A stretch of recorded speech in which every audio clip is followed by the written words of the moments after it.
Cinema చూశాక అర్థమైంది నాని అన్న ప్రెస్ మీట్లో అంత బలంగా ఎందుకు చెప్పాడు, ఈ సినిమా నచ్చకపోతే నా సినిమా చూడకండి అని.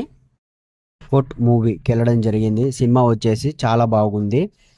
రివ్యూలోకి వెళ్తే సినిమా ఫస్ట్ హాఫ్ అంతా ఒక లవ్ స్టోరీగా ఉంటుంది. ఫస్ట్ హాఫ్ కొంచెం లవ్ స్టోరీతో స్లోగా ఉన్న సెకండ్ హాఫ్ మాత్రం ఎంగేజింగ్గా ఓన్లీ స్టోరీ మీద డిపెండ్ అయి ఉంటుంది సినిమా. సెకండ్ హాఫ్ వచ్చేసి చాలా బాగుంది. మన కోర్టులో జరిగే సీన్లు ప్రతిదీ రియలిస్టిక్గా రియల్గా ఉంది. కోర్టు అనగానే అరుచుకోవడాలు అలా లేకుండా కోర్టులో ఎలా ప్రొసీజర్ జరుగుతుందో సేమ్ అలానే ఉంది. సినిమా స్టోరీ వచ్చేసి ఒక మైనర్ అమ్మాయిని లవ్ చేయడం వల్ల వచ్చిన సమస్య ఏంటో చూపిస్తాడు ఈ సినిమాలో. శివాజీ గారు పెట్టిన తప్పుడు కేసు వల్ల ఆ అబ్బాయి ఎలా ఫేస్ ఎదుర్కొన్నాడు, తర్వాత అతని కేసు ఎలా మొదలైంది.